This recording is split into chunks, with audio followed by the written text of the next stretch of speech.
Hi friends, ഞാൻ doctor Jubeena.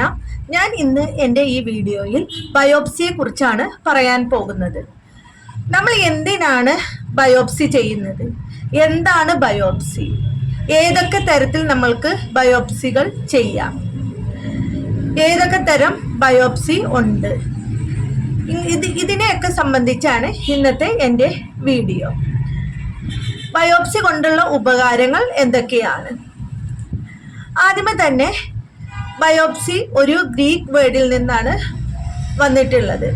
Bio എന്ന് പറഞ്ഞാൽ ജീവനുള്ളതും, ഓപ്സി എന്ന് പറഞ്ഞിട്ടുണ്ടെങ്കിൽ ടു ലുക്ക് ആണ്.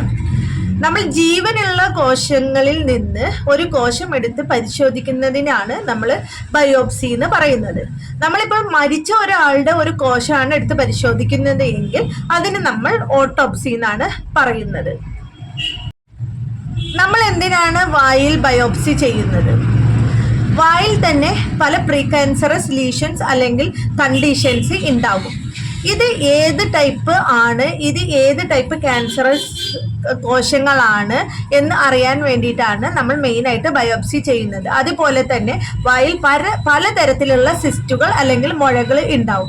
ഈ സിസ്റ്റിലും മുഴയിലും ഇത് ക്യാൻസറസ് ആണോ അല്ലെങ്കിൽ ക്യാൻസറസ് ആണെന്നുണ്ടെങ്കിൽ അതിൽ ഏത് ടൈപ്പ് ക്യാൻസറസ് കോശങ്ങളാണ് അടങ്ങിയിട്ടുള്ളത് എന്ന് കണ്ടുപിടിക്കാൻ വേണ്ടിയിട്ടാണ് നമ്മൾ ബയോപ്സി ചെയ്യുന്നത്.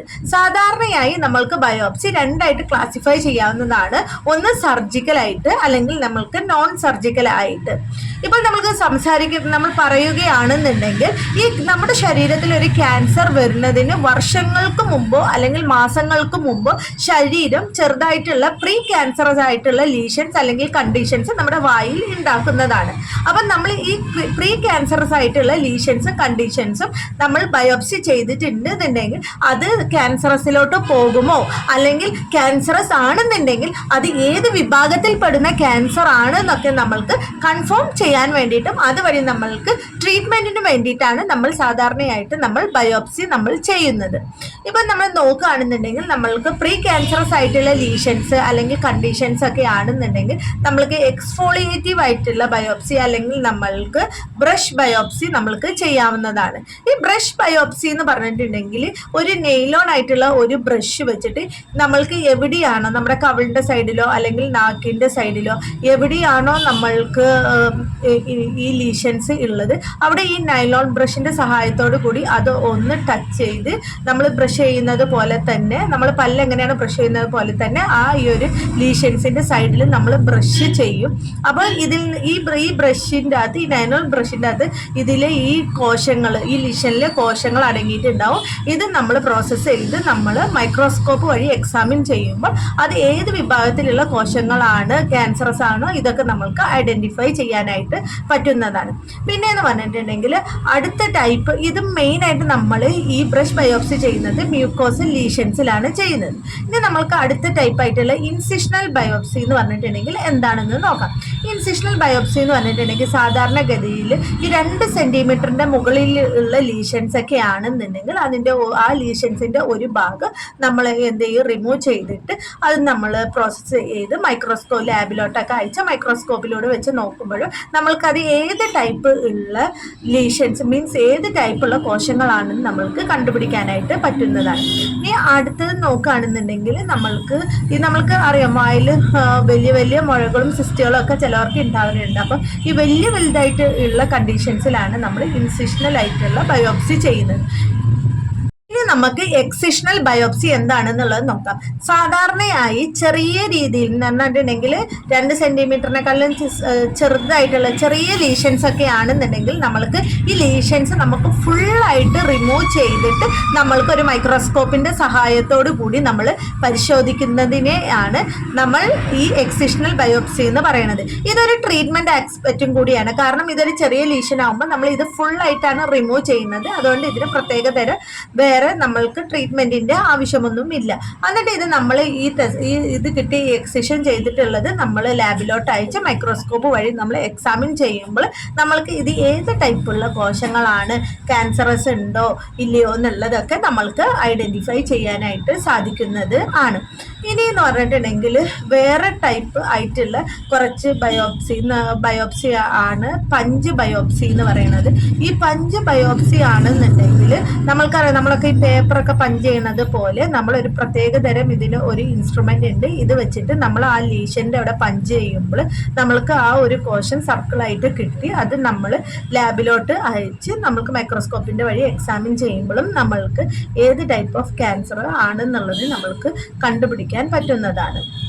ഇനി നമ്മൾ അടുത്തതായിട്ട് ഉള്ള ക്ലോസ്ഡ് ഇൻഡയറക്റ്റ് മെത്തേഡിൽ നമ്മൾക്ക് എങ്ങനെ ബയോപ്സി ചെയ്യാന്നുള്ളത് ആണ് നോക്കുന്നത്. അതിൽ ഫസ്റ്റ് ടൈപ്പ് എന്ന് പറയുന്നത് FNAC ആണ്, ഫൈൻ നീഡിൽ ആസ്പിരേഷൻ സൈറ്റോളജി എന്ന് പറയും. ഇത് നമ്മൾ തൈറോയിഡ് പോലെയുള്ള പല കണ്ടീഷൻസിലും നമ്മൾ ഇത് യൂസ് ചെയ്യുന്നതാണ്. ഇത് നമ്മൾ മെയിനായിട്ട് വായിൽ കാണുന്ന വെള്ളം നിറഞ്ഞിട്ടുള്ള സിസ്റ്റുകൾക്കൊക്കെയാണ് നമ്മൾ ഇത് ചെയ്യുന്നത്. ഇതെന്ന് പറഞ്ഞിട്ടുണ്ടെങ്കിൽ ഒരു 8 to 25 കോജ് സൈസുള്ള ഒരു നീഡിൽ ഈ ലീഷൻ്റെ അകത്തോട്ട് നമ്മൾ ഇൻസേർട്ട് ചെയ്തിട്ട് ആ നീഡിൽ നമ്മളൊന്ന് വലിക്കുമ്പോൾ അതിൻ്റെ അകത്തുള്ള ഫ്ലൂയിഡ് നമുക്ക് ഈ നീഡിൽ കിട്ടും. എന്നിട്ട് ഇത് നമ്മൾ ലാബിലോട്ട് അയച്ച് നമ്മൾ എക്സാമിൻ ചെയ്യുന്ന രീതിയാണ് ഈ ഫൈൻ നീഡിൽ ആസ്പിരേഷൻ സൈറ്റോളജി പറയുന്നത്. അടുത്തതായിട്ട് കോർ നീഡിൽ ബയോപ്സി ആണ്. ഇതിലും ഫൈൻ നീഡിലും തമ്മിലുള്ള ഡിഫറൻസ് എന്ന് പറഞ്ഞിട്ട് ഉണ്ടെങ്കിൽ ആ ഒരു സൂചിയുടെ മീൻസ് ആ ഒരു നീഡിലിൻ്റെ സൈസിൻ്റെ ഡിഫറൻസ് ആണ്.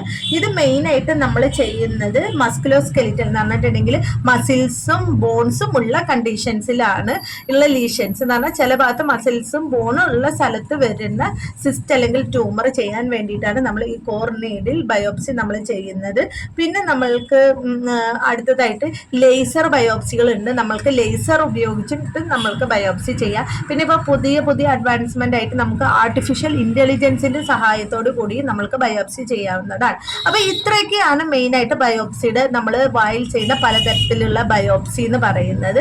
അപ്പോൾ ബയോപ്സി എന്താണെന്ന് പറഞ്ഞു, വായിൽ ചെയ്യുന്ന പലതരത്തിലുള്ള ബയോപ്സി പറഞ്ഞു. അപ്പോൾ എന്തിനാണ് നീ ബയോപ്സി ചെയ്യുന്നതെന്ന് ചോദിച്ചിട്ടുണ്ടെങ്കിൽ നമ്മൾക്ക് എന്തെങ്കിലും ഒരു ലീഷൻ അല്ലെങ്കിൽ ഒരു സിസ്റ്റ് അല്ലെങ്കിൽ ഒരു ട്യൂമർ ഉണ്ട്, ഇത് ക്യാൻസറസ് ആണോ അല്ലെങ്കിൽ ക്യാൻസറസ് ആണെന്നുണ്ടെങ്കിൽ ഏത് ടൈപ്പ് ക്യാൻസർ കോശങ്ങളാണ് ഇതിൽ ഉള്ളത് എന്ന് കണ്ടുപിടിക്കാൻ വേണ്ടിയിട്ടാണ് നമ്മൾ ബയോപ്സി ചെയ്യുന്നത്. നമ്മൾ ഡോക്ടർ ഇപ്പോൾ നമ്മുടെ വായിലൊരു നിറവ്യത്യാസമോ അല്ലെങ്കിൽ ഉണങ്ങാത്ത മുറിവോ അല്ലെങ്കിൽ എന്തെങ്കിലും ചെറിയ മുഴകളോ സിസ്റ്റൊക്കെ ഉണ്ടെങ്കിൽ ബയോപ്സി ചെയ്യാൻ പറഞ്ഞിട്ടുണ്ടെങ്കിൽ ആരും പേടിക്കേണ്ട കാര്യമില്ല.